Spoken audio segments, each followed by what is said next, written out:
this our northern city in the United States. 3823 South Ellis on the south side of Chicago was built in 1901. Since 1945, only Negroes have lived here.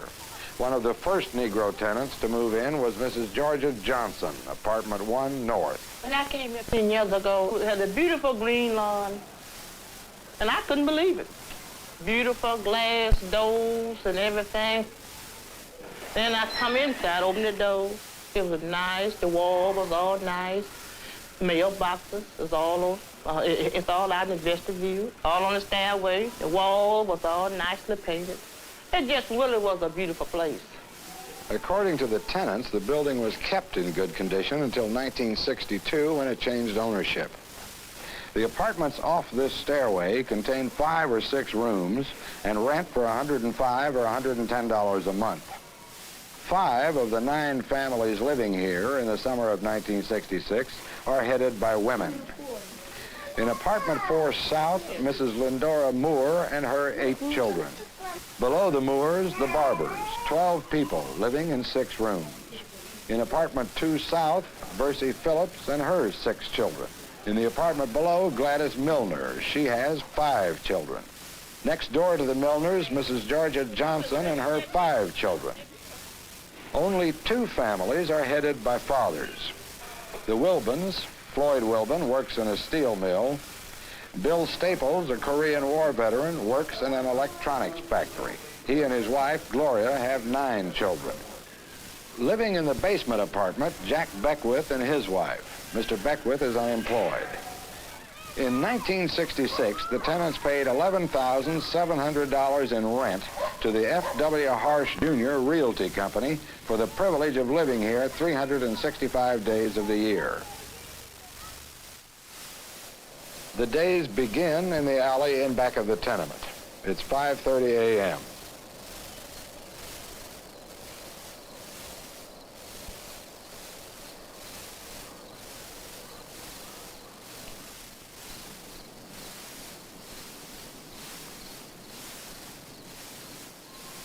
You can see it in the, on my back porch, you can. Nice. It's real pretty, you know, when it comes up. Real yellow, real light yellow. Everybody had the willpower to get up and go and do something, but it seems like nobody wants to do it anymore. So you can't do nothing but lay around the house and daydream.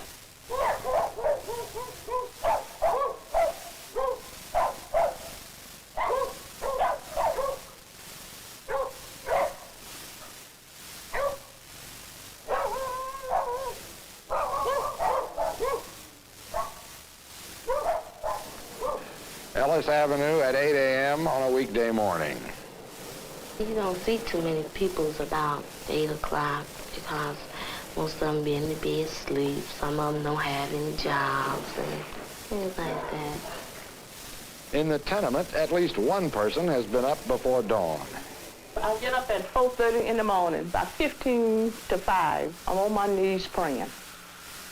And 5 o'clock, I'm sitting back in my kitchen, reading, fret not thyself because of evildoers. The 37 Psalms. Fret not thyself because of evildoers. I read that every morning. Then I'm going on with my housework. When I'm working, I'm thinking about God. If I had known God like I know now, my marriage never would have broke up. Apartment 3 South. Mrs. Thelma Barber, a widow, does the washing for 12 people in her family. Well, I never was a little girl. I never were.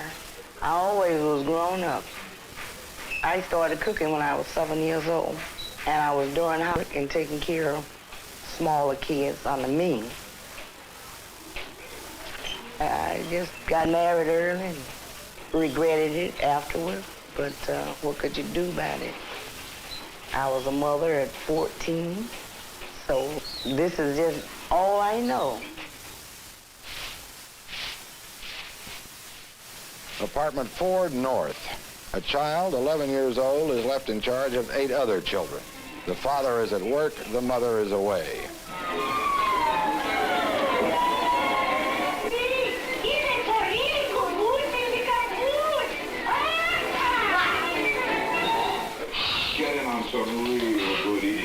to like a McDonald's pure beef hamburger on a toasted bun and enjoy a big bag of crisp golden brown McDonald's French fries. You know, everything tastes so good because it's McDonald's. And wherever you live, there's a McDonald's Family Outlet near you. If you live north... I sweep the floors, I take care of the baby, I wash the dishes, I clean the table, I watch the children, I do some cooking, and I do some shopping. Well, sometimes I feel like I'm the only person doing anything. Let me show you. It has 8 blinking lights. These things blink on and off. See them going on and off? But you would find that this whole contraption here is good for absolutely nothing. When you get up in the morning, what are the first things you think about? What I have to do, you know, around the house. If I have to wash and do that, you know. That's the first thing I think about, and eating. Do you look forward to each new day that comes along? No, Why not? because don't nothing happen. The day is a day. I never look forward to a new day. But why not? There's nothing to look forward to. There's nothing to do around here because most of the buildings are tore down and everyone is moving out, you know, now.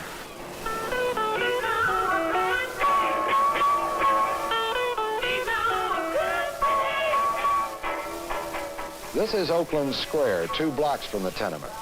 The area, designated as slum, is being redeveloped by urban renewal.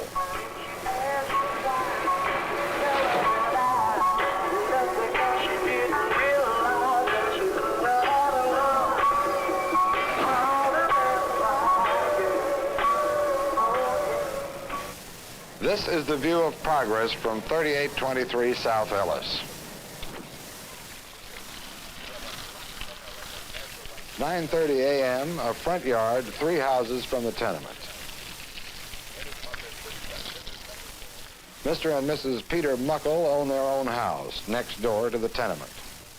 We try to keep the house up and try to keep it as nice as we possibly can, but the people next door in the large building, they throws the garbage out all in the lawn and everything, the yard, and then they throws garbage all out on top of the house. Now you can take a peep out that window right there right now and see the garbage. And we have 2 garbage cans out on the back porch, and it won't do that.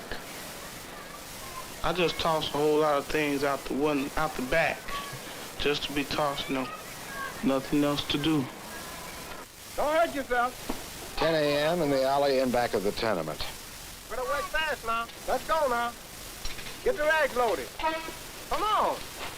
Children here look forward each morning to the arrival of Chico Belindo. He earns his living by collecting rags and junk. His helpers work for pennies and for the pleasure of his company. You want money, don't you? Sure you like money. I like money too. But you got to get the rags and the junk out before you get your money. Ragman! Yeah! Ragman! Hey, Junkman! Ragman! Pots and pans, everything you got to give away, folks. I'm here. Hey, Junkman! Hey, Ragman! Ragman, I'll be back after him sometime, yeah? You got some rags for me? Okay, I'll be back after a while. I'm going to come from the junk house.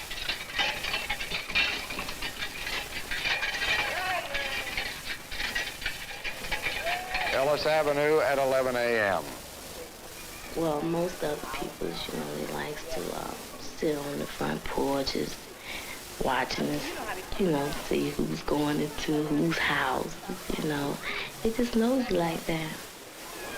What's going on I do is grocery shopping, clothes or something like that, on business.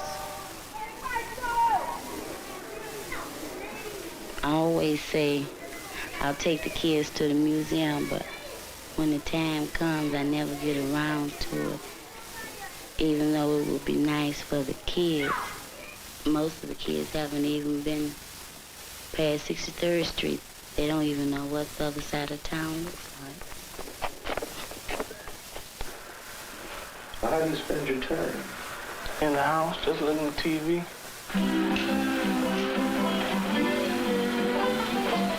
I'll be back. With my partner. Who was that, kid? That's the fellow that's come betwixt Mr. and Mrs. Dryden. Hey, boy, what's on TV keep you busy? Oh, I'm about 8, 9 hours. Oh, Florida boys. Hey, boy, go get the football here. It's the same thing we did yesterday and the day before that, and on back. And seeing the same faces, you get bored. South Ellis Avenue at 2:45 p.m. The mailman brings checks from the welfare department to 5 of the 9 families in this building. I think they feel a little guilty being on aid.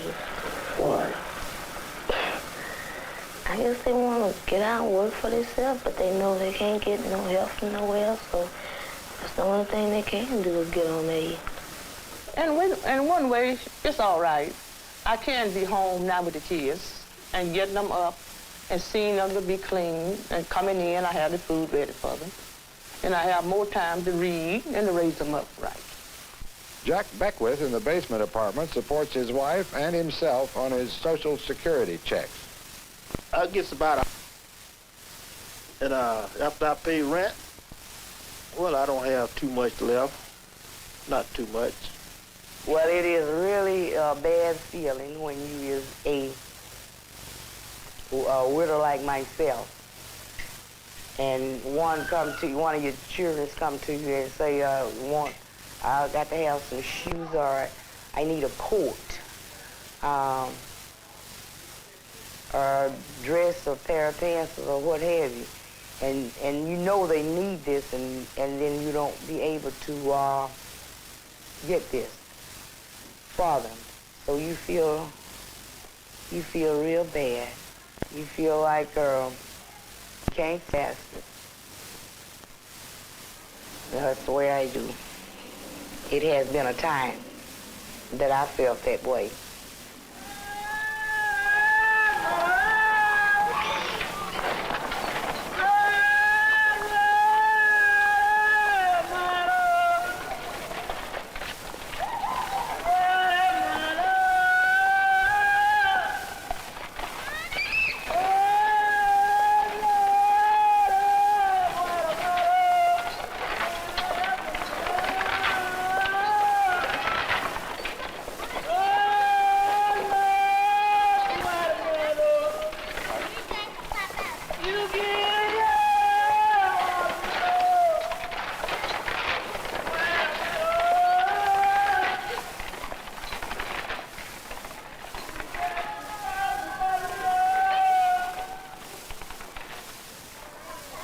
Late afternoon play in a vacant lot near the tenement. My dream, I would like to have a dining room, kitchen, say 3 rooms, and a sun porch on the first floor.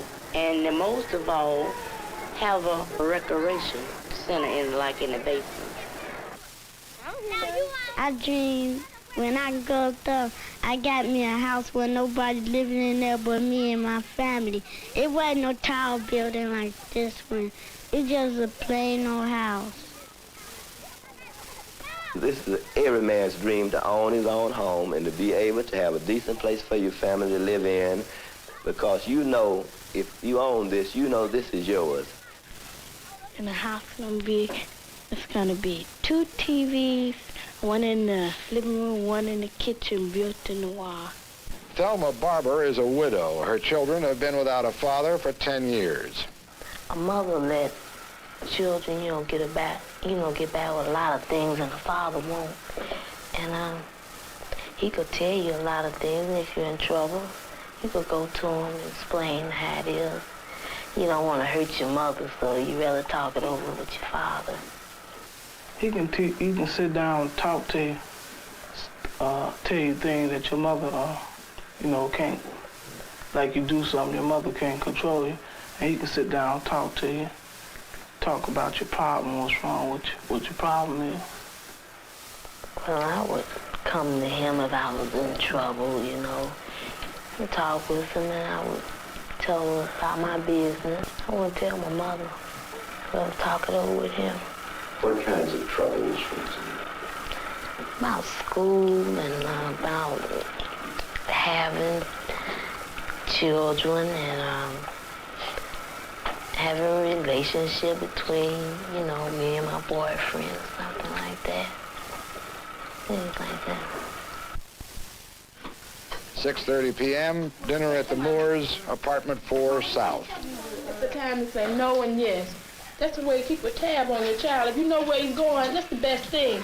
But don't always keep the child kept up in the house. This will make him feel that. What about when you don't know where the child is going? If they tell you you're going to go one place and go another. That's your place as a mother to find out and make sure that child is going that place. Well, what if I can't, if the child leaves home and I think she's going one place and he's going another, then what I'm supposed to do? Look, if you ever find out this child did this, then it's time to take necessary measures to get this child some kind of punishment or something. The Johnson family, apartment 1 North. Bow your head, put the spoon down, boy. Dear Lord, we vow to thank thee for this food we were about to eat. Amen. My husband left me quite a few years ago now, and I raised my children up. I think now they're old enough now to know what to do now. They're old enough to know which side not to take. See, the old one, Floyd, is 18. He coming out of high school in June. And Mary is 60. And I told her now she knows. Ask God to help her every night to do to keep her mind occupied. And they can always, don't care what the problem is. I tell them, don't never be ashamed to come to Mount Vernon. 10 p.m. in front of the tenement. People don't put their kids to bed like they should. Kids are running and screaming all up and down the street. It's nerve-wracking.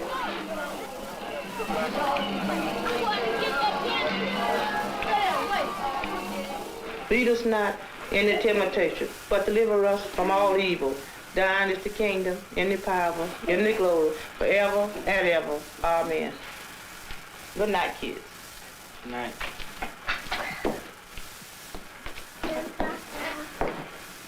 I've been watching the Late Show for almost all this month and some of last month, too. Some late shows, they just stay on at 12:30 or 1 o'clock. And some go off at 12:30 and then something else come on like M Squad or 77 Sunset Strip. And then they have a little news and then come on the Late Late Show. It's on TV. It looks like it's a pretty wonderful world. It's not the world I'm living in, though.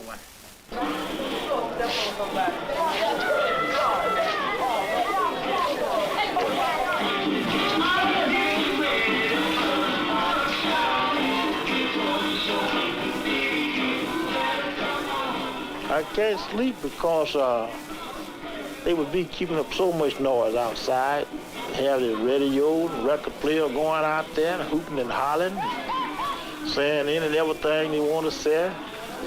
Well, I don't get to sleep until around about 1:30 or 2 because so much noise.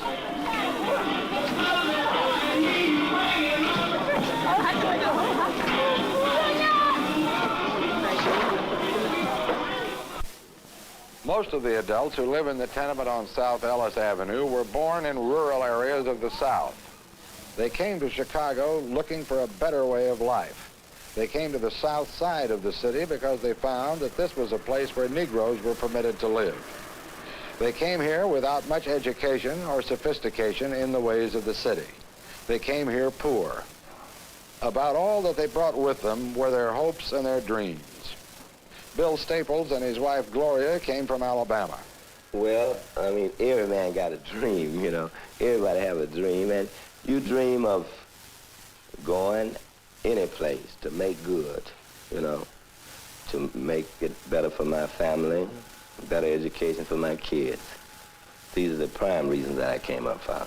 Well, when I came to Chicago, I just thought I was going to something, you know, that was just great, something I had never been to before. I just thought everything was just going to be like heaven, I guess, when I got here. But when I got here, I found out that it was. I found a better job, but I can't say that I found a better living conditions, because the living conditions were not as good as they were in the South. The hope I really had when I come here to do better. But after I got you and started away, it looked like to me I did worse, because I made more money. I didn't make no more money, but I could save more money when I was living in Memphis, Tennessee. They found high rents in segregated slums, and in general, they found that the poor pay more. When you're new in a town like Chicago, the first thing, the easy credit houses are the worst ones. I mean, in other words, if you went in and bought, this guy said, well, I'll take a chance on you. Okay, you buy $30, pay $60 for it. This is a fact. And this man, once you buy the suit for him, you miss one payment, they have what is known here as a wage assignment. They found that the market for unskilled labor was shrinking. They found that in the North, too, the color of a man's skin could determine whether he got a job or a card in certain labor unions. Their women found an isolation they had never known in the South. It's very lonely. In fact, it's been lonely ever since I've been here, because I would like to have somebody, even if it was a distant, relative, somebody that I could, maybe just talk to sometime when I need, someone to talk to. Everyone says pretty much the same. Because, I don't know, it might save a lot of frictions, It's no one too charming. We all know one another, and we say hello and goodbye, and that's it. They found overcrowding and not enough money to feed and clothe their large families. We don't never really have enough food.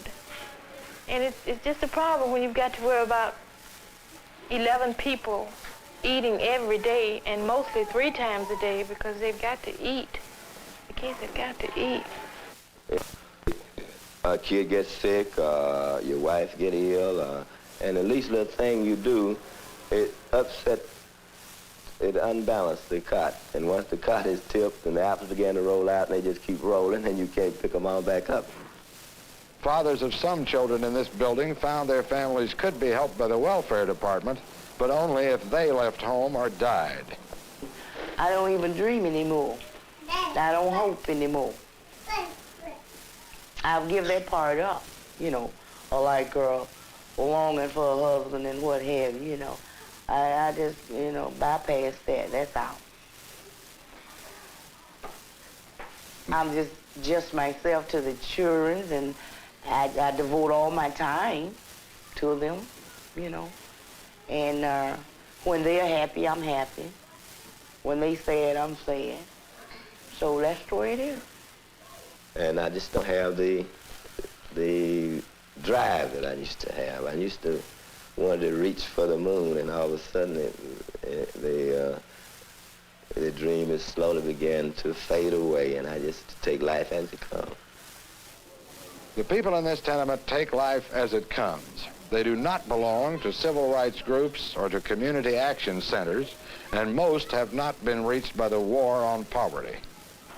Sometimes I just feel like I know I just can't go away and just leave my kids like that, but sometimes I just have to get away, I just have to get away. It's just too much for me sometimes.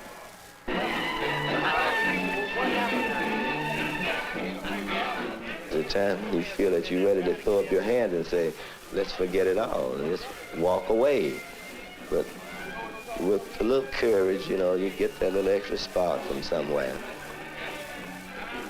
It's nothing that I can really do to forget, because I don't drink. A lot of people say drink. If you drink, maybe you'll forget. But I just can't drink.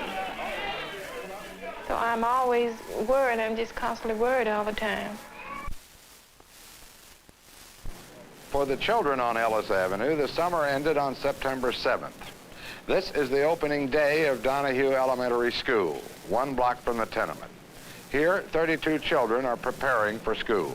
A nervous morning. Novelist Somerset Maugham said, people ask you for business. The thing I hope for the most is that at least I would like for all of my girls to really be able to get an education, you know.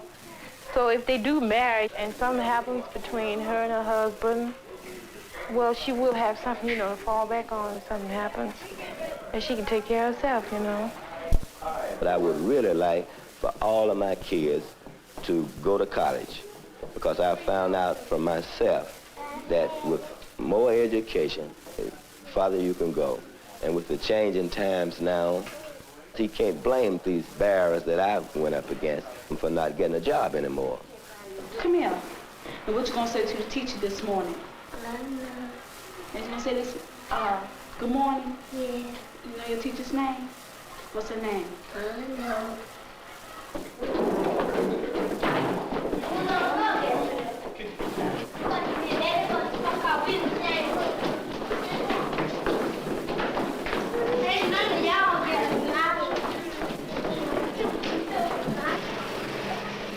If you pressing that child to go on to school, quite naturally he'll go on to school. I didn't have no chance of going to school at all because my mother passed when I was a boy. I said, y'all got a good chance of getting you a good education. I said, if y'all just only knew how I come up without a education, so y'all be running to school day and night.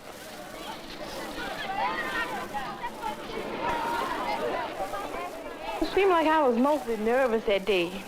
It was because I was, you know, the morning had been so hectic, you know, trying to get all the kids ready. And then it was just a hectic morning, that's all. I just really wasn't thinking about anything. I was really glad to have all the kids, you know, back in school that were going to school. Are you glad school has started? Good. What would you like to do this year in school? You don't know. Do you think you'd like to learn some games, some new games and songs? You think so?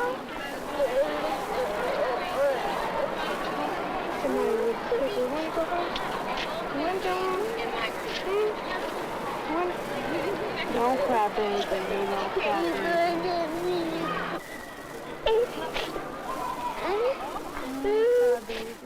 One of the things that was bothering me was that the kids didn't have any breakfast that morning, and that was really, was on my mind, you know. And I knew that they were coming back at 12 o'clock, and I don't really remember, but I don't think it was anything, you know, for lunch.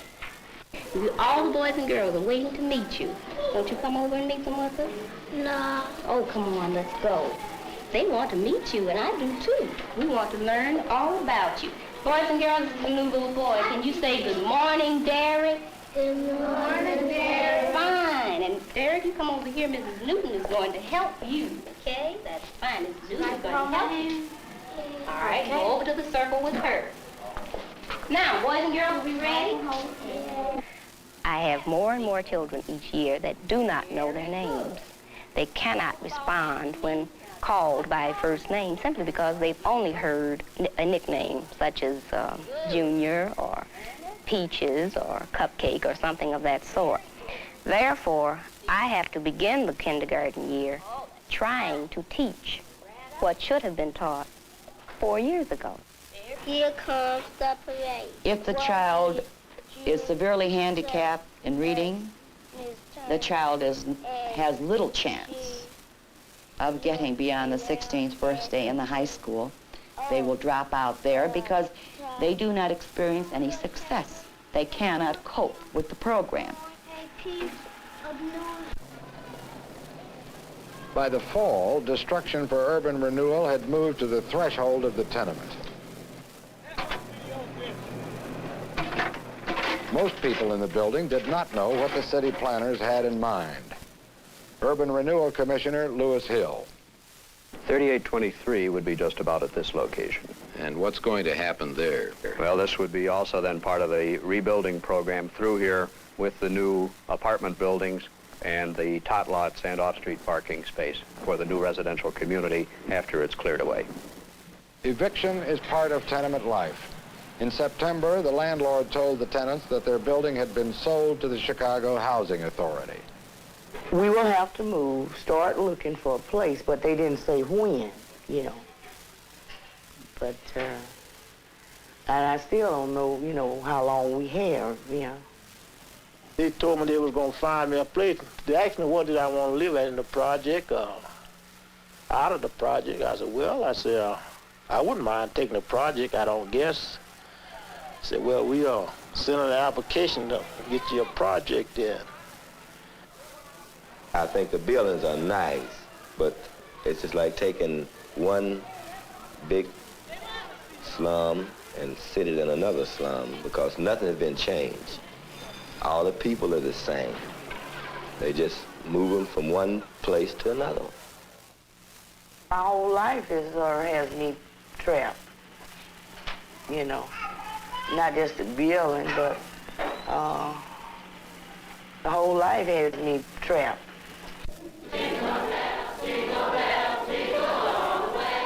South Ellis Avenue, December 1966.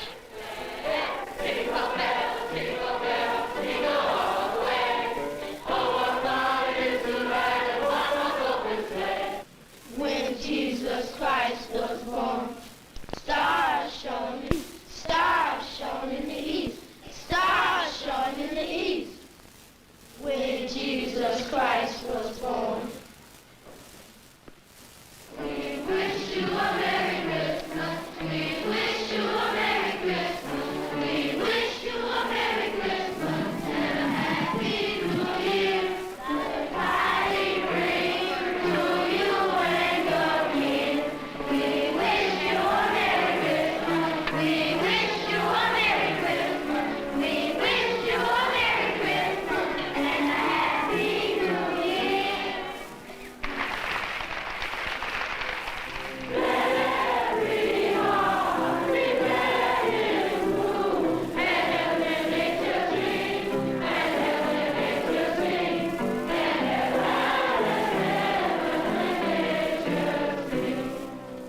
I did go out Christmas night for the first time in about 4 or 5 years for recreation.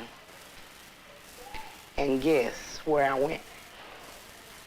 I went to the Club de Lis and see the flow show. And I was just like a child had been out to a picnic. I was just as thrilled. But I did enjoy it. Had a nice flow show.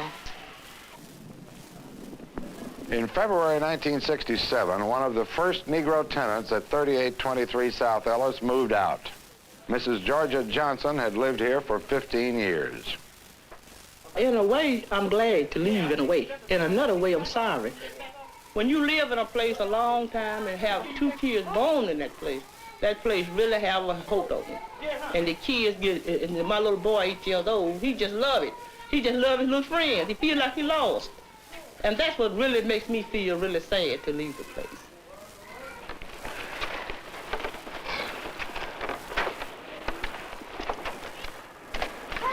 You will fall, baby.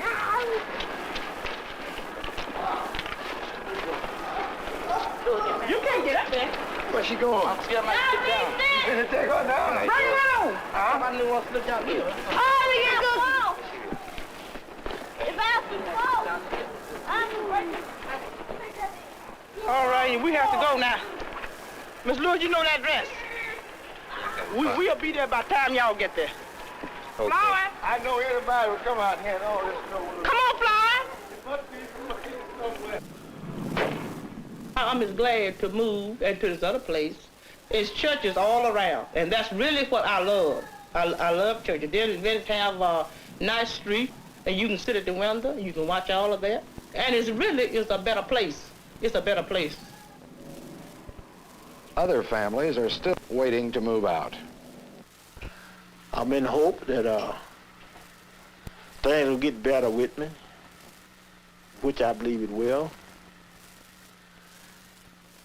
I hope that my husband and I will have a better life. That's the biggest thing I hope for, because last year was pretty bad for us. Well, I hope we can make it. In between the failures and the dismal things, you know, from then you have to try to just move over each one of them, maybe push back a little bit, you know, but then you try to keep moving forward. But it takes time, and slowly you keep moving along.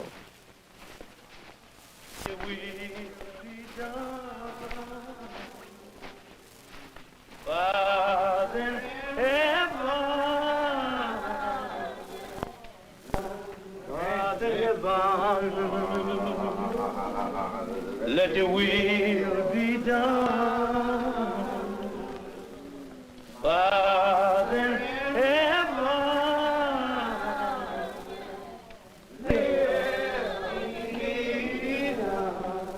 Father in heaven. Let your will be done, Father.